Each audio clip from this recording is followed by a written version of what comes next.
अस्सलाम वालेकुम नाज़रीन, प्रोग्राम में खुशामदीद कहते हैं। आपको मालूम है कि जो अपोजिशन है वो अपना एक जलसा करने जा रही है 13 को लाहौर में, और हुकूमत का ये कहना है कि चूँकि इस वक्त कोरोना की जो सूरत हाल है मुल्क में, और कोशिश ये होनी चाहिए कि इस तरह की पब्लिक गैदरिंग जो है उनको अवॉइड किया जाना चाहिए। ताहम अपोजिशन का ये कहना है कि हुकूमत कोरोना के पीछे छुपना चाहती है। जिस किस्म की पॉलिसीज़ वो पिछले 2.5 सालों से फॉलो कर रहे हैं, उससे अवाम काफ़ी ज़्यादा मुश्किलात का शिकार है। महंगाई है, बेरोज़गारी है, और इसके अलावा वो कहते हैं कि जो गवर्नेंस की सिचुएशन है वो भी कोई इतनी अच्छी नहीं है। जितने भी इस्तीफ़े वो अपनी लीडरशिप को दे रहे हैं, उसके अंदर ये तमाम चीज़ें जो है वो इस्तीफ़ों के अंदर उनको बतदरीज लिखा जा रहा है। इस हवाले से हम बात करेंगे कि किस तरह से हुकूमत जो है ये जो अपोजिशन की एक तहरीक है उसको काउंटर करेगी। ख़ासकर जो उनका टारगेट है वो मार्च के सेनेट के इंतख़ाबात हैं। चूँकि अगर इंतख़ाबात हो जाते हैं और जो प्रोसेस चल रहा है उसके तहत हो जाएंगे तो अपर हाउस में भी पीटीआई की मेजॉरिटी होगी और फिर कानून साजी में उनको आसानी होगी। इस हवाले से गुफ्तगू करेंगे। मेरे साथ मौजूद हैं जनाब सेनेटर फैसल जावेद साहब, आप चेयरमैन हैं standing committee on information and broadcasting और मरकज़ी रहनुमा हैं पीटीआई के। बहुत शुक्रिया आप तशरीफ़ लाए फैसल साहब। ये बताएं कि आप लोग गिरफ्तारियां क्यों कर रहे हैं लोगों की बहुत ज़्यादा, और फिर ऐसे ऐसे लोगों की जिन्होंने आपके साथ काफ़ी अच्छाइयाँ भी की हुई हैं, डीजे भट्ट साहब जैसे लोगों को? बहुत बहुत शुक्रिया वहीद साहब, आपने प्रोग्राम में दावत दी। You welcome. पहली चीज़ तो ये है कि हमने पीडीएम को कई दफ़ा ये कहा कि ये जो दूसरी लहर है कोरोना की, ये बहुत ज़्यादा ख़तरनाक है, बहुत ज़्यादा, पहली लहर से ज़्यादा ख़तरनाक है। बीच में एक टाइम आया था, ब्रेक आई थी, केसेस नीचे चले गए थे। सही। पूरी दुनिया ने तारीफ़ की थी पाकिस्तान की कि बहुत अच्छे तरीके से पाकिस्तान ने कोरोना को भी मैनेज किया है, इकॉनमी को भी मैनेज किया है, हर लिहाज से। यूएन ने, यूएस इकोनॉमिस्ट ने, साथ साथ WHO ने, हर जगह पर ज़रा वर्ल्ड इकनॉमिक फोरम ने तो उस पर पूरा एक स्ट्रेटजी सेशन रख दिया कि पाकिस्तान अपनी केस स्टडी दुनिया से शेयर करें। प्राइम मिनिस्टर इमरान खान कि किस तरह से उन्होंने ये टैकल किया है, अल्लाह का करम रहा।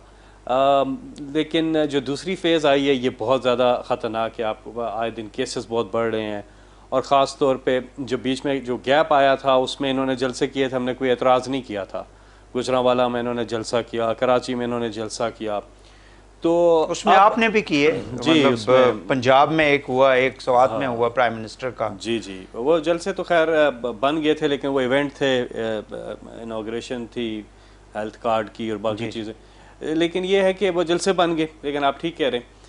तो फिर उसके बाद NCOC की हदायत आई और हाई कोर्ट का उस पर फैसला आया अदालत का कि इनमें मनोवन इनको मानना ज़रूरी है, इसके ऊपर अमल दरामद कराएं। लाहौर हाई कोर्ट ने भी अभी कहा है। जी जी, इस्लामाबाद हाई कोर्ट ने तो ऑलरेडी पहले से ही बताया हुआ था। तो वो अब जो भी इस सिलसिले में इंतज़ामिया एक्शन ले रही है, वो जो भी अदालत के फैसले की खिलाफ वर्जी कर रहे हैं उनके ख़िलाफ़ एक्शन लिया जा रहा है। एडमिनिस्ट्रेशन जो है वो इंतज़ामिया जो है वो एक्शन ले रही है।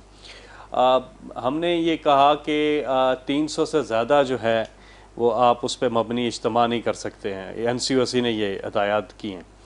अपोजिशन वाले जो हैं वो इस वक्त लोगों की जानों के दुश्मन बने हुए हैं।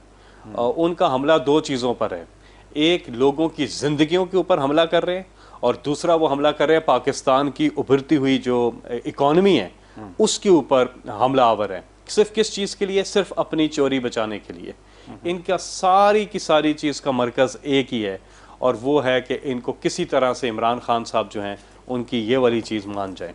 ये वो बार बार ये वो अमेंडमेंट्स हैं। जी जी, कहते हैं कौन सा NRO, कौन सा NRO, ये NRO है, इन्होंने लिख के दिया है।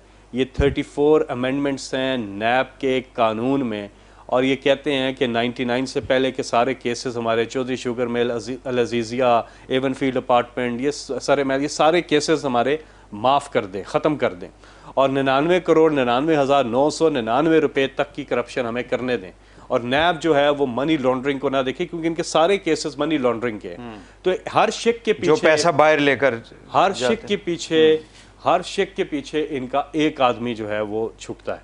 तो इसके लिए ये पूरी कोशिश कर रहे हैं, चाहे ये उल्टे भी हो जाएं, इधर टकरे मारें उधर मारें, मीटिंग्स करें, जलसे करें, जो मर्जी करना है, ये ऐसा तो नहीं है कि आप लोग भी, आप दें। लोगों ने जितना इनको तंग किया 2014 में, ये अभी आप लोगों को भी उतना ही तंग करना चाहते हैं? क्योंकि आप लोगों को भी कुछ मिला तो नहीं था उसके बाद। देखिए मैं आपको you have to waited till 18, तो इनको भी 23 तक अगर इंतजार करना है तो आपको वो टफ टाइम तो देंगे ना। हमने क्या किया था, हमारा देखें ना, हमने क्या किया था, हमने 1 साल तक हम हर जगह गए, इलेक्शन ट्रिब्यूनल में गए, इलेक्शन कमीशन में गए, पार्लियामेंट में गए, अदालतों में गए, हर जगह हमने इंसाफ के लिए दरवाज़ा खटखटाया।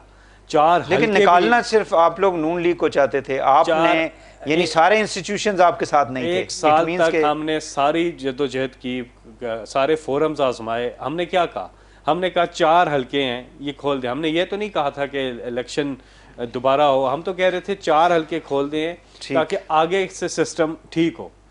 फिर वो हमें इंसाफ नहीं मिला तो हम फिर सड़कों पर आए और फिर जुडिशल कमीशन बनी, और इंतहाई जो मुश्किल टाइम आया पाकिस्तान के ऊपर, तो इमरान खान साहब ने अपना प्रोटेस्ट ख़त्म कर दिया था आला कौमी मफाद के लिए। हमारा पीक एपीएस के बाद हुआ। तो मुझे ये बताइएगा कि कोई बड़ी अरेस्ट भी आप लोग करने वाले हैं? मतलब लिस्टें विस्टें सुना है कि काफ़ी ज़्यादा तैयार हो चुकी हैं पंजाब में, और पंजाब की गवर्नमेंट, तो उसमें मरियम साहिबा को भी अरेस्ट कर सकते हैं आप लोग, मौलाना साहब, बिलावल साहब, इन लोगों को? देखें, बात यह है कि पहली चीज़ तो यह है कि इदारों के अंदर हम कोई मुदाखलत नहीं करते।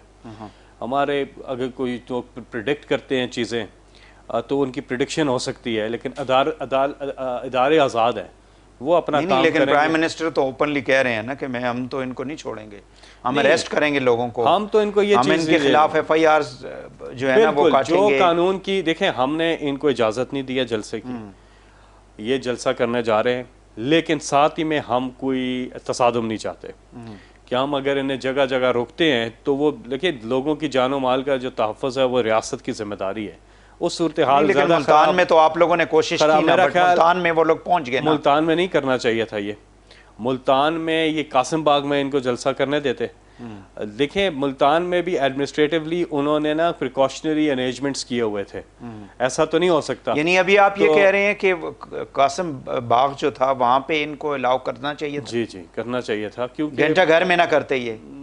देखिए ना, वो छोटी सी जगह है, DSNG ज्यादा थी, फ्लॉप जलसा था इनका, वो कासिम बाग में एक्सपोज हो जाते। ठीक, कासिम बाग मतलब एक छोटे से कोने में वो इनके लोग, पता चल जाता कि लोग ही नहीं थे, और लोग नहीं इनके साथ निकले, कहीं इनके फ्लॉप हैं, फ्लॉप रहेंगे ये सारी चीज़ जो है ना, ये ब्लैकमेल करने की कोशिश करें इमरान खान को इस चीज़ के लिए, तो इमरान खान साहब ने कभी इनसे ब्लैकमेल नहीं होना। तो बाकी मुज़ाकरात के लिए तो हमारे दरवाजे खुले हुए हैं, माइनस दिस ये चीज़। अच्छा, नून लीग ये कह रही है कि आप लोगों ने कोई राब्ता भी किया है गवर्नमेंट ने, नून लीग वाले, क्योंकि पीपल्स पार्टी वाले, कल मैं कुछ उनके रहनुमाओं को सुन रहा था, वो कह रहे हैं जी हमारे तो इस इल्म में नहीं है, अगर नून लीग की क़यादत के साथ कोई राब्ता हुआ है तो हमें नहीं मालूम। हमने तो गवर्नमेंट ने किस लेवल पे और PDM में किसके साथ राब्ता किया है? हमारी जो पार्लियामेंट्री कमेटी है कोरोना के ऊपर, ठीक है, उसमें हमने बिल्कुल इनको 2 दफ़ा दावत दी है, उसमें तो वो नहीं आए ना, तो वो नहीं आए। उसके अलावा देखिए, हम पब्लिक इंटरेस्ट की कोई भी लेजिस्लेशन है, कानून साजी है, कोरोना के ऊपर हो गया, इलेक्शन रिफॉर्म्स के ऊपर हो गया, उस पर तो हम इनको मोस्ट वेलकम आएँ, बैठें, बातचीत करें, लेकिन ये हर मीटिंग में ये ले आते हैं, ये इनको नहीं मिलने वाला NRO, इमरान खान साहब नहीं देंगे। इसके अलावा माइनस दिस उनको फियर क्या है कि मतलब मार्च तक क्यों नहीं जाना चाहते ये? What is the fear? वही है जो मैंने बात की कि आप लोगों को आप लोगों को मेजॉरिटी मिल जाएगी अपर हाउस में, and then you will be easily जो भी कानून साजी आपने लेजिस्लेशन करनी है तो आप लोगों को कोई मसला नहीं होगा। हमें तो हम तो कहते हैं अगर ये इस्तीफे तो नहीं है, लतीफ़े हैं, लेकिन अगर ये इस्तीफे अव्वल तो देंगे नहीं, इनके बेशतर लोग इनके साथ नहीं है, और वो आपको पता चल रहा है जैसे जैसे दिन गुजर रहे हैं, ये अब आगे जाने की कोशिश कर रहे हैं। जनवरी की बातें हो रही हैं, मरीम नवाज़ कह रही हैं कि जी मैंने तो इस्तीफ़ों का नहीं कहा, टाइम आएगा, तो ये अव्वल तो ये इस्तीफ़े देंगे नहीं, क्योंकि ये एक प्रेशर टैक्टिक के तौर पे इस्तेमाल करने की कोशिश की, और ये भी इनका फ्लॉप हो गया सीन पूरा, क्योंकि विद इन द पार्टी जो है लोग तैयार नहीं है। दूसरा, अगर फ़र्ज़ कर लें, होगा नहीं लेकिन फ़र्ज़ कर लें अगर ये इस्तीफ़े दे भी देते हैं तो उन नशिस्तों पे दोबारा इंतखाबात होंगे। ज़ाहिर अगर आप लोगों के इस्तीफ़ों और इनके इस्तीफ़ों में फ़र्क क्या है? फ़र्क आप लोगों के भी इस्तीफे तो वहाँ पड़े रहे ना, या सादिक साहब ने आप लोगों के इस्तीफे नहीं वो कबूल किए थे, हाँ एंड यू वर देन हाँ। Finally you went back to the parliament. देखें, उनको इस्तीफे कबूल कर लेने चाहिए थे, अब उन्होंने नहीं किए। लेकिन मैं आपको बताऊं, उस सारी चीज़ का जो एक सानिया हो गया ना बाद में, वो चीज़ आगे जाती और हम यकीनी तौर पे हमारे हमारे लोग पार्लियामेंट में वापस नहीं जाते। लेकिन एक ऐसा वाक़या हो गया जहाँ पे हम पूरी कौम को यकजा हमने करने की मैसेज दी कि प्रोटेस्ट हमारी इस टाइम पे बनती नहीं है। इफ़ यू गो बैक और आप वापस जाके उस सिचुएशन को देखें तो उस वक्त कोई इस्तीफे या कोई भी प्रोटेस्ट जो है वो बनती नहीं थी। इसलिए हमने नवाज शरीफ, हालांकि प्राइम मिनिस्टर थे, हमने कहा कि इस वक्त हमें कौम की खातिर जो है ये प्रोटेस्ट खत्म करनी है, और हमने वो प्रोटेस्ट खत्म की। यू आर एक्सपेक्टिंग वो कि एक ये भी different करेंगे scenario कौम के था। लिए? आज तो कौम पर वो टाइम आया हुआ है जिसके बीच में ये जलसे कर रहे हैं। इतना बुरा टाइम है, कोरोना की वजह से लोगों की जानें जा रही हैं और तेज़ी से ऊपर अमवात का जो शरह है वो ऊपर जा रही है, केसेस की शरह ऊपर जा रही है, बड़ा ख़तरनाक है सेकंड फेज़। इस बीच में इनकी ये प्रोटेस्ट करना लोगों की ज़िंदगियों पर हमला। नाज़रीन, गुफ्तगू हो रही है जनाब फैसल जावेद साहब से, सेनेटर हैं और चेयरमैन हैं standing committee on information and broadcasting senate के, और अपनी पार्टी के मरकज़ी रहनुमा हैं। शॉर्ट ब्रेक लेंगे, वापस आके गुफ्तगू आगे बढ़ाते हैं, हमारे साथ रहिएगा।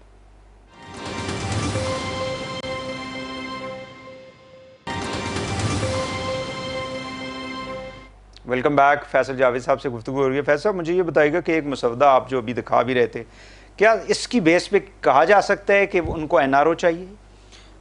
100%। इसकी एक एक चीज़ अगर आप स्टडी करें ना, ये इन्होंने प्रपोज किया है और इन्होंने सारे जो 34 अमेंडमेंट्स दिए हैं, इसमें एक एक चीज़ बताती है। ये फैटफ वाले बिल के माजी में उस टाइम पे देखिए इन्होंने क्या क्या, इन्होंने पहली speech prime minister Imran Khan जब कर रहे थे उस वक्त इन्होंने कहा, पहली स्पीच के दौरान पार्लियामेंट में इन्होंने कहा कि हुकूमत फेल हो गई है। वहां से ये शुरू हुए ब्लैकमेल करना है। पहले 5 मिनट में कह दिया हुकूमत फेल हो गई है, शोर शराबा किया। वहां से शुरू हुए। नंबर 2, जब कश्मीर कॉज हेडलाइंस में था और सुर्खियों में था, इन्होंने उसको बैक बर्नर पे डाला। मौलाना फजल रहमान के साथ इन्होंने धरना कंटेनर लेके इस्लामाबाद आए, कश्मीर को पीछे कर दिया और अपनी करप्शन बचाने के लिए जो मुहिम है उसको आगे कर दिया। फिर फैटफ के ऊपर इन्होंने पूरी तरह से ब्लैकमेल करने की कोशिश की है इसके ज़रिए। फिर खैर अल्हम्दुलिल्लाह वो भी पीटीआई ने कानून पास करवाया। इन्होंने बड़ी ज़्यादती की थी वैसे पाकिस्तान के साथ, लेकिन अल्लाह का फजल हुआ कि हम लोगों ने ये कर लिया।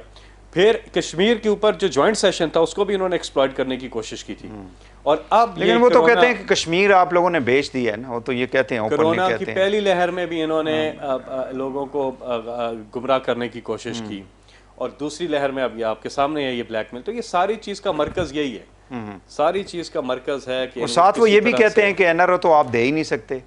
तो फिर मतलब आप लोगों की तो वो कहते हैं जी प्राइम मिनिस्टर की तो इतनी हैसियत नहीं है कि वो हमें एनआरओ दे सके। I mean, this is what they are challenging the authority of the prime minister, the office of the prime minister. So if अगर अथॉरिटी को चैलेंज करते हैं तो फिर ये देते क्यों हैं, फिर मांगते क्यों हैं?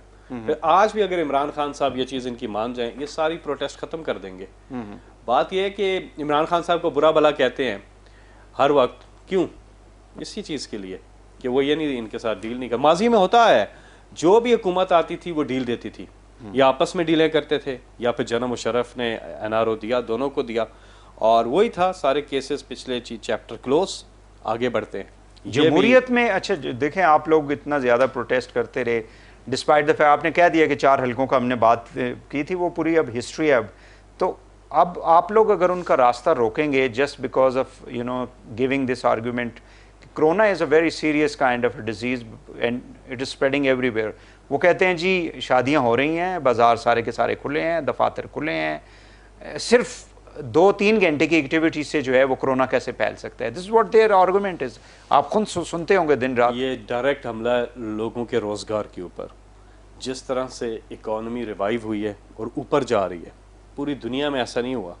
पूरी दुनिया की इकॉनमी श्रिंक कर गई, बहुत बुरे हालात हैं, बेरोज़गारी बढ़ रही है, रिसेशन है, हर लिहाज से। अमेरिका का आप हाल देख लें, बात यह है कि ये हमारे यहाँ इंडस्ट्री खुल गई है। फैसलाबाद में आपको पता है 50,000 पुरानी लूम्स जो हैं वो बहाल हुई, 30,000 नई लूम्स लगी हैं, लेबर फुल है, गुंजाइश ही नहीं है लेबर की, इतना ज़बरदस्त वहाँ पे टेक्सटाइल जो है 1990 के बाद पहली दफ़ा पूरी तरह से बहाल हो गई है। सियालकोट में आप देख रहे हैं बिजनेस कम्युनिटी कितनी खुश है, हर जगह से ज़बरदस्त खबरें आ रही हैं, बिज़नेस एक चल पड़ा है, लोगों का रोज़गार चल रहा है, प्रॉपर्टी के अंदर काम हो रहा है, कंस्ट्रक्शन के अंदर तेज़ी आ रही है। तो अब लोगों के रोज़गार तो चलने दो ना। अब कहते हैं जी वो आपने खोला हुआ है, आप जलसे नहीं खोल रहे। वो और जलसे में बहुत फ़र्क है। जलसे में आप हाँ आप जलसे करें, 300 लोगों पे मुश्तमिल बिलावल हाउस चले जाएं, वहाँ पर मैं आपको यकीन दिलाता हूँ SOPs फॉलो होते हैं बिलावल हाउस में। वो अपने मंगनी पे भी किसी को बुलाते हैं तो उस पर लिखते हैं कि कोरोना की टेस्ट करवा के आओ। तो वहाँ पे इतनी अच्छी जगह जहाँ पे कोरोना SOPs फॉलो हो रहे हैं, वहाँ पे हम PTV पे भी देखें, आजकल मीडिया का दौर है, आप मीडिया के थ्रू अपना मैसेज पहुँचाएं, सारे चैनल्स उसको कवर करेंगे, आप 300 लोगों का वहाँ पे फंक्शन रखें, ठीक है। आप अपनी जो भी बात करनी है, बकवास करनी है, जो भी उन्होंने झूठ बोलने हैं वो वहाँ पे बोलें, उसको हम PTV पर भी नशर करवा देंगे, तो आपका हल निकले। लेकिन लोगों की जानों के साथ तो ना खेलें। अच्छा, ये क्यों एक इम्प्रेशन दिया जाता है कि बल्कि आप लोगों के ऑफिशियल किसी लाहौर के उससे भी कोई आया था, कोई मतलब कुछ एंकर्स के नाम उसमें, ये जो हैं ये जेन्युइन एंकर्स हैं और ये जो हैं ये चोरों और डाकुओं को और करप्ट लोगों को प्रमोट कर रहे हैं, इस तरह की चीज़ें। मतलब आप लोग डेमोक्रेसी के ज़रिए, इमरान खान साहब ने 22 साल स्ट्रगल की, तो जब आप लोगों को ये इंप्रेशन बाहर जाए तो वो अच्छी नहीं है कि आप लोग मीडिया को भी कंट्रोल कर रहे हैं, हर चीज़ को कंट्रोल करने की कोशिश कर रहे हैं। एक चीज़ तो है कि कोई भी जो एंकर होता है या एनालिस्ट होता है या जर्नलिस्ट होते हैं, उनकी अपनी कोई लाइन नहीं होती है। वो ज़ाहिर है ओपिनियन मेकर्स तो होते हैं, लेकिन वो सच की फ़रोग के लिए काम करते हैं। कुछ बीच में ऐसे भी होते हैं जो कि मैं नाम नहीं लेता, लेकिन कुछ ऐसे भी होते हैं आपके धरनों को, आपके नैरेटिव को जो लोग प्रमोट करते रहे, देवर जेन्युइन पीपल। कुछ ऐसे भी होते हैं। मैं वैसे पूछ रहा हूं, जब आपके जलसों को जो लोग कवर करते थे, यानी एक इदारे को खान साहब जो हैं वो ललकार के कहते थे कि जो भी आप लोगों का उस वक्त उनके साथ चल रहा था निज़ाम, कुछ ऐसे एंकर्स हैं जो बाइस्ड होते हैं और थ्रू आउट उनकी होती है, लेकिन हमारा जो somebody supporting you, तो वो बाइस नहीं होगा। हमारा जो मैंने जो चेक किया है, ये मुझे पता चला, तो हमारी जो PTI की ऑफिशियल जो है ट्विटर हैंडल है, उससे तो ये नहीं हुई। किसी और PTI की, बिल्कुल PTI की सही है, किसी और जगह से ज़रूर हुई है। मेरे ख्याल उन्होंने डिलीट भी किया शायद। तो अगर ऐसा है तो मेरा ख्याल क्वेश्चन ये नहीं है, क्वेश्चन ये है कि ये इंप्रेशन क्यों पाया जाता है गवर्नमेंट्स के अंदर जब आप आ जाती हैं पार्टीज, तो वही मीडिया जो उस पार्टी को सपोर्ट करके गवर्नमेंट में लाती है, मतलब बाय यूजिंग दैट मीडिया, उसी के आप बुरा क्यों लगना शुरू हो जाता है? Because of the criticism. No जाहिर है गवर्नमेंट जो है, गवर्नमेंट को जो तनकीद करेगा। आज तो सूरत हाल ये है फैसल साहब के अपोजिशन से सवाल करें तो वो नाराज होते हैं, हुकूमत से सवाल करें तो वो नाराज। मैं समझ सकता हूं, एक आपको एक ग्रुप में डालता है, दूसरा आपको दूसरे ग्रुप में डालता है। So it's very difficult time in Pakistani journalism. किसी को लेबल कर देना मुनासिब तो नहीं है, और टफ क्वेश्चन जो हैं वो अपोजिशन से भी आप लोग करते हैं और गवर्नमेंट से भी करते हैं। और इमरान खान साहब तो मैं बस भाई तो कोई ऐसा लीडर नहीं है पाकिस्तान की तारीख में जिन्होंने बगैर वीकनेसेस, नाकामियां आपको ये होती हैं गवर्नमेंट के अंदर। जरूरी नहीं है कि आपने जो सारा कुछ, लेकिन एकदम मीडिया के ऊपर अटैक करना कि आप जो है सारा कुछ नेगेटिव। आई थिंक मीडिया का काम होता है हाईलाइट करना चीजों को। मैं ये कह रहा हूँ कि माजी में आपको पता है कि प्राइम मिनिस्टर जो होते थे वो क्वेश्चंस देते थे कि हमसे ये सवाल करो। इमरान खान साहब इंटरव्यू देते हैं, कहते हैं जो पूछना पूछे, कोई एडिटिंग नहीं, कुछ नहीं। अच्छा, ये इंप्रेशन क्यों है? वो आपने जवाब नहीं दिया। इस गवर्नमेंट के हवाले से क्यों इंप्रेशन है कि मीडिया को कंट्रोल करते हैं? मीडिया बिल्कुल गलत है ये। हमारे यहाँ जितना आज फ्रीडम ऑफ एक्सप्रेशन है और आज़ादी सहाफ़त है, आज से पहले तो कभी कोई था ना। हमने कभी किसी को कहा है ये लिखो ये ना लिखो, किसी कॉलमिस्ट को कहो कि ये इस चीज़ पे लिखो उस चीज़ पे ना लिखो, किसी एंकर को कहो ये करे वो ना करे। कभी आपको कोई कॉल आई है? कभी किसी ने डिक्टेट किया हो आपको? मैं समझता हूँ PTI की जो ट्विटर वालों ने, ये जो दूसरा है ऑफिशियल तो नहीं था, ये कोई और थे, इन्होंने जो नाम दिए हैं, ये नाम दे के ऐसी चीज़ करना मुनासिब बात नहीं है। और देखें, you condemn that, of course rational के साथ आप बैक करते हैं अपने आर्गुमेंट को ना। तो रैशनल होना चाहिए। और सोशल मीडिया पे जो भी काम कर रहा है या अपने ट्वीट्स करता है या कमेंट्स करता है, तो उसको चाहिए कि it has to be backed by some rational argument. अब तभी अच्छा लगता है जो लॉजिकल हो, ठीक। अदरवाइज नहीं। तो बात यह है कि इस तरह किसी को लेबल नहीं किया जा सकता है, क्योंकि हम आज़ादी सहाफ़त पे यकीन रखते हैं और गवर्नमेंट पे क्रिटिसिज्म होती है और गवर्नमेंट का काम होता है कि क्रिटिसिज्म का जवाब दे। लेकिन बहुत सी ऐसी चीज़ें हैं पाकिस्तान में जो बहुत ज़बरदस्त होती हैं। देखिए, सच को फ़रोग देना चाहिए। हम में कोताहियाँ हों, बताएं ज़रूर, हमें उन्हें दुरुस्त करना चाहिए, लेकिन हमारी अच्छाइयों की भी का फ़रोग होना चाहिए। जो कि अच्छे काम हो रहे हैं पाकिस्तान में, बेहतरीन हो रही है, पाकिस्तान के लिए बेहतर है, हमारी मार्केट पे उस पर असर पड़ता है, स्टॉक मार्केट पे असर पड़ता है। तो हमने सब ने मिल के ही पाकिस्तान को आगे लेके जाना। आखिरी सवाल, टाइम हमारे पास शार्ट है। नवाज शरीफ का जाना जो था, डू यू थिंक कि गवर्नमेंट जो है वो काफ़ी मतलब उस हवाले से कोई परेशान कि वहाँ पे जाके वो पॉलिटिकल एक्टिविटीज़ कर रहे हैं सारा कुछ, डिस्पाइट द फैक्ट कि नून लीग ये कहती है जब तक उनका इलाज मुकम्मल नहीं होगा he will never come back. उनका इलाज, उनके डॉक्टर ने पता नहीं, उनके डॉक्टर भी अपने ही हैं सारे। वो डॉक्टर की कहता है कि सुबह दोपहर शाम आप सेल्फियाँ लें और वीडियो कॉल पे ख़िताब करें तो आपको फाका होगा। अभी हम देखते हैं जाते वक्त उनकी जो हालत थी, जो एक पूरा वो चक्कर था, और अब आप उनको देखें, वो तो बिल्कुल ठीक ठाक है। और अल्लाह ताला उन्हें सेहत दे। और उन्होंने वापस आना है और उनको जेल जाना है। ज़ाहिर है वो दवाई लेने के लिए रिलीफ पे गए थे अदालत से और बाहर गए हैं और दवाई अब उन्होंने ले लिया, वापस आना चाहिए उनको। बहुत शुक्रिया आपका। नाज़रीन, फैसल जावेद साहब से गुफ्तगू हो रही थी। यहाँ पे एक शॉर्ट ब्रेक लेंगे, ब्रेक के बाद हाजिर होते हैं, प्रोग्राम को आगे बढ़ाएंगे, हमारे साथ रहिएगा।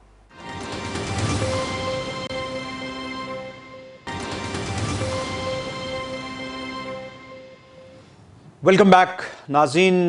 पीडीएम की तहरीक के हवाले से गुफ्तगू की जा रही थी। ब्रेक से पहले हमारे साथ सेनेटर फैसल जावेद थे। अभी हमारे साथ मौजूद हैं जनाब ज़फ़र हलाली साहब, फॉर्मर डिप्लोमेट, सीनियर तजियाकार सियासी और सफारती अमूर के ऊपर। बहुत शुक्रिया ज़फ़र हलाली साहब। डायरेक्ट सवाल करूँगा, मुझे ये बताइएगा कि ये जो इस्तीफ़ों की सियासत अब शुरू हो गई है पीडीएम की जानिब से, इससे कितना फ़र्क पड़ेगा इमरान खान साहब को और इस हुकूमत को? देखिए, वैसे तो कोई फर्क लगता है ऐसा है कि कोई फर्क नहीं पड़ेगा। मैं थोड़ा सा हैरान इसलिए हूं कि कोई यूनिटी इत्तेफाक इन पार्टीज में लगता ही नहीं है। जब आसिफ जरदारी ने अब कह दिया है कि हम रिजाइन नहीं करेंगे और इन सो मेनी वर्ड्स वो ये एक्यूजेशन, मैं नहीं कहूँगा कि एक्यूजेशन है, मगर एक किस्म का चार्ज है कि शायद Maryam Nawaz is trying to hijack PDM. उसके बाद तो ऐसा लगता है कि कोई रेजिग्नेशन उनके तरफ से आएंगे नहीं। और अगर भी आ जाएं, आप और मुझे पता है कि अगर सिर्फ 84 लोग रह गए नेशनल असेंबली में, फिर भी वो नेशनल असेंबली जो है वो काम कर सकती है, हर चीज कर सकती है, एक्सेप्ट कॉन्स्टिट्यूशनल अमेंडमेंट नहीं कर सकती। तो मेरे ख्याल में मुझे समझ नहीं आ रहा है कि ये इतना जो इनका रेजिग्नेशन पे ये था, और अगर रिजाइन भी कर दें तो मिसाल के तौर पे सब रिजाइन कर दें, 84 लोग सिर्फ रह गए, ज्यादा से ज्यादा जो उनके पार्टी वाले जो रिजाइन किए हैं वही री इलेक्ट हो सकते हैं ना, उससे ज्यादा तो नहीं री इलेक्ट होते हैं। तो I don't understand why so much emphasis on resignation. Is it only to pressurise the government? मेरे ख्याल में कि जी देखिए, वो तो अब चाहते हैं, वो तो चाह रहे हैं, वो कह रहे हैं आपको कि kindly resign, hurry up so that we can have by elections. और जैसे इमरान खान ने कहा है, I think we will win in the by elections, और सीट्स हमारे हो जाएंगे, कोई कोएलिशन की तो जरूरत ही नहीं होगी।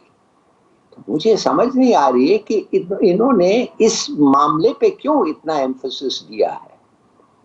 और देखिए, आप जानते हैं कि इनके इंटरेस्ट डाइवर्ज करते हैं। बिलावल तो उसके खिलाफ कोई केस नहीं है, वो अभी भी ही कैन रन। मरियम तो डिस्क्वालिफाइड है। तो इन लोगों का पीपीपी का जो position, record number of seats, इनके पास इतने कभी सीट्स रहे ही नहीं है पार्लियामेंट। बीबी के जमाने छोड़े, भुट्टो के जमाने में प्रोविंशियल असेंबली में। तो यार ये खामखा ये सब छोड़ के चले जाएंगे, फॉर व्हाट? बिल्कुल सही है। लगता है ऐसे है लाली साहब के सबसे ज़्यादा जो डेस्परेट हैं इस निज़ाम को ख़त्म करने में वो नवाज शरीफ साहब हैं, चूँकि वो डिस्क्वालीफाई भी हैं और इस सिस्टम से बाहर हैं। दूसरा उनकी साहबजादी, जैसे आपने फरमाया, डिस्क्वालीफाई हैं, इस सिस्टम से बाहर हैं। तीसरा मौलाना फजल रहमान साहब, because he is not part of the assembly. अगर तो वो असम्बली के अंदर होते तो शायद उनकी जो सोच है वो डिफरेंट होती। और जैसे आपने बिल्कुल सही कहा कि Peoples Party has to lose a lot, 13 साल से सिंध के अंदर गवर्नमेंट में है। सो इट मीन्स के पीडीएम के विद इन द पीडीएम कोई हमें एक यूनानिमस जो है वो इस हवाले से हिकमत अमली दिखाई नहीं देती। बिल्कुल सही। और देखिए उनके सिंध असेंबली में उनके बहुत सारे सेनेटर्स हैं जो इलेक्ट होंगे ना, उनके पास काफी सीट्स हैं प्रोविंशियल। तो मेरे ख्याल में मुझे समझ नहीं आ रही, आप इसमें इस फील्ड में आप हर रोज रहते हैं, हर लम्हा होते हैं, तो आप मुझे एक्सप्लेन करें इनका इतना इस why are they concentrating so much on this resignation issue. So I think it is too early. मुझे ये बताइएगा कि ये जो जलसे जुलूस हो रहे हैं, despite the fact that the government is saying कि जी, और इसमें रियलिटी है, हकीकत भी है कि पूरी दुनिया की तरह पाकिस्तान में भी पेंडेमिक जो है, कोरोना वायरस फैल रहा है, उससे अमवात हो रही हैं, कीमती जानें ज़ाया हो रही हैं। बट अपोजिशन कहती है कि सारा कुछ आपने खोला हुआ है तो सिर्फ जलसे बंद करने से काम नहीं चलता। ये जो गवर्नमेंट पकड़ धकड़ कर रही है और पानी छोड़ देना जलसे की जगह के ऊपर, ये क्या आप समझते हैं कि ये कोई सही हिकमत अमली है, या उनको मजीद आप मीडिया के ऊपर हाइप क्रिएट करने के लिए मौका फराहम कर रहे हैं अपोजिशन को? यूट्यूब पे चल रहा है जिसमें एक बंदे ने कैमरा लेके उसने फोटोग्राफ किया किधर पानी आया हुआ है। एंड अगर आप देखें पानी किधर किधर आया हुआ है तो आप देखेंगे एक छोटा सा एरिया है जिसमें पानी है, और वो इतना पानी है कि वो घास के जो है वो अभी तक नजर आ रहा है। घास, ऐसा नहीं है कि कोई सैलाब आया हुआ है, घास नजर आ रहा है। सही है। तो अगर 3/4 ऑफ द लैंड खाली है, ड्राई है, तो ये एक 20%, I mean what's your point? आपका पॉइंट क्या है? आपका पॉइंट ये है कि आप लोग नहीं ला सकते? आपका पॉइंट ये है कि आप प्रोपेगेंडा करना चाहते हैं? चलिए ठीक है, बट यू नो हर प्रोपेगेंडा के साथ it has to have an element of truth. अगर propaganda without an element of truth तो फिर वो बड़ा काउंटर प्रोडक्टिव हो जाता है। लाल साहब, मुझे ये बताइएगा कि अपोजिशन ये कहती है कि उनका डेमोक्रेटिक राइट है कि वो जलसे करें, जुलूस करें, और गवर्नमेंट जो है वो बुखलाहट का शिकार है, लिहाजा उनके लोगों को अरेस्ट किया जा रहा है। उनको ये मौका देना चाहिए कि वो अपना एहतजाज या जो भी प्रोटेस्ट करते हैं उसका रिकॉर्ड कर सकें डेमोक्रेटिक मैनर के अंदर। वो जिधर भी जाएं, कुछ भी करें, इन्फेक्ट भी हो और इन्फेक्शन को फैलाएं और लोग उस इन्फेक्शन से मरें, और आप कहते हैं ये दिस शुड टेक प्रायोरिटी। मैं तो समझता हूं कि government has at a big failing. Government जो है वो एक फैसला लिया है, आप वो फैसले पे अमल नहीं कर रहे हैं, इसलिए कि आप सियासी शहीद नहीं देना चाहते हैं। आप कोर्ट ने एक हुक्म किया है, आप उसका भी फैसला नहीं अमल कर रहे हैं, कोर्ट भी नहीं कर रहा है उसका फैसला अमल। क्यों? व्हाट इज दिस भाई? ये क्या है? फ्री स्पीच माने आप खुद कहते हैं कि फ्री स्पीच, मैक्रोन को आप लंबा लेक्चर देते हैं, प्रेसिडेंट ऑफ फ्रांस, और उसको कहते हैं तुम फ्री स्पीच, इसका मतलब नहीं है कि तुम हमारे रिलीजन को डिबंक करो और उसको ये करो, make a fun of it. और साथ साथ जब आपका वक्त आता है टू इम्पोज वो क्या कहते हैं, सेंसिबल लॉज, एक फैसला हुआ है, आपने किया है, गवर्नमेंट कोर्ट्स ने किया, और फिर भी आप कह रहे हैं नहीं जाएं आप करें। अच्छा लाल साहब, ये भी पोजीशन कहती है कि इमरान खान कोरोना और इदारों के पीछे छुप रहे हैं, अपनी नाकामियों को छुपा रहे हैं। क्या बात कर रहे हैं यार, खुदा की कौन सी नाकामी? माने आई एम नॉट, ये जबरदस्त गवर्नमेंट तो नहीं है, इन्होंने गलतियां की हैं, मगर माय गॉड ये गलतियां इस नेच पे हम इसलिए आए हैं कि ये जो दो पार्टीज हैं NNPP, ये कब से हुकूमत कर रहे हैं? आइए आप सिंध में आके देखें, लोगों से पूछें क्या हालत है इधर का। खुदा के लिए, I mean get a grip. मेरे ख्याल में जी सीधी सादी बात यह है, इन्होंने अलाउ किया है डेमोन्स्ट्रेशंस, और अब इनका जो पॉलिसी है पीडीएम का, अब लग रहा है इज बिगिनिंग टू अनरेवल। अगर भी आपने बड़ा जलसा कर लिया, फिर क्या होगा? आपको लाशें चाहिए, मैं बता रहा हूं, इनको लाशें चाहिए। ये कोई एनआरओ की तरफ भी मतलब इनकी कोशिश है कि कोई इनको रिलीफ मिलना चाहिए, स्पेशली नवाज शरीफ साहब, चूंकि वो अभी मैदान में नहीं है, सियासत से उनको फारग किया है कोर्ट ने, so they want a space for the political activities, खासकर जो पावर पॉलिटिक्स है। देखिए सीधी सादी बात है, नवाज शरीफ को आप वापस बुला के let him take part in the elections, एक शर्त पे कि जितने चोर इस मुल्क में कन्विक्ट हुए हैं उनको सबको रिहा करो, उनको सबको, अगर चोरी का पैसे उनके फीस किया है उनको वापस करो, फिर कर लें आप बेशक, एक आदमी के लिए ना करें ना, लॉ इज फॉर एवरीबॉडी। ये क्या तरीका है जी? आप सब चीज, ये नवाज शरीफ इस मुल्क से निकला कैसे? खैर वो एक बड़ी कहानी है, वो भी एक दिन वो कहानी निकलेगी। Is there any threat to the government? Lal साहब, आपका एक्सपीरियंस है, आप बताइए कि ये इन जलसे जुलूसों से, बिकॉज दे आर प्लानिंग कि जी हमने इस्लामाबाद की तरफ मार्च भी करना है अभी जनवरी के अंदर, so is there any threat? लाशें जी, लाशें याद रखें आप, जब आप गोली का वक्त आएगा तो कोई किसी और के लिए गोली नहीं चलाता। That is the only thing left for them, in my view. Moral pressure से कुछ नहीं होगा। So इस सूरत हाल में आप कह रहे हैं कि इनको तो लाशें चाहिए, तो गवर्नमेंट को कैसे करना चाहिए, बिहेव करना चाहिए, रिस्पॉन्स करना चाहिए? वो तो कर रहे हैं, वो तो अपना कानून तोड़ के कह रहे हैं जो चाहिए करो भाई, हम शायद सियासी शहीद नहीं देंगे, करो भाई करो, जो भी करना है कर रहे हैं ना जी। आपने मुझे इससे पहले प्लीज बता दें, आपको याद होगा कि करामत को सुप्रीम कोर्ट के चीफ जस्टिस सज्जाद अली शाह ने कहा है कि मेरे कोर्ट पे अटैक हुआ है, हाँ। और जो अटैक मुझे किया है गवर्नमेंट ने किया है, तो आई अपील टू यू कि जो उसका हक है, जो कॉन्स्टिट्यूशनली वो कर सकता है, appeals to enforce the law. उसने जाके क्या किया करामत ने? उसने जाके डिफेंस सेक्रेटरी को दे दिया, जिस आदमी ने अटैक को ऑर्गेनाइज किया उसको कहा ये रिक्वेस्ट आई है, नेमली Nawaz Sharif. You want that? I don't know. बहुत शुक्रिया आपका ज़फ़र लाली साहब, थैंक यू वेरी मच जी, आपने हमें टाइम दिया।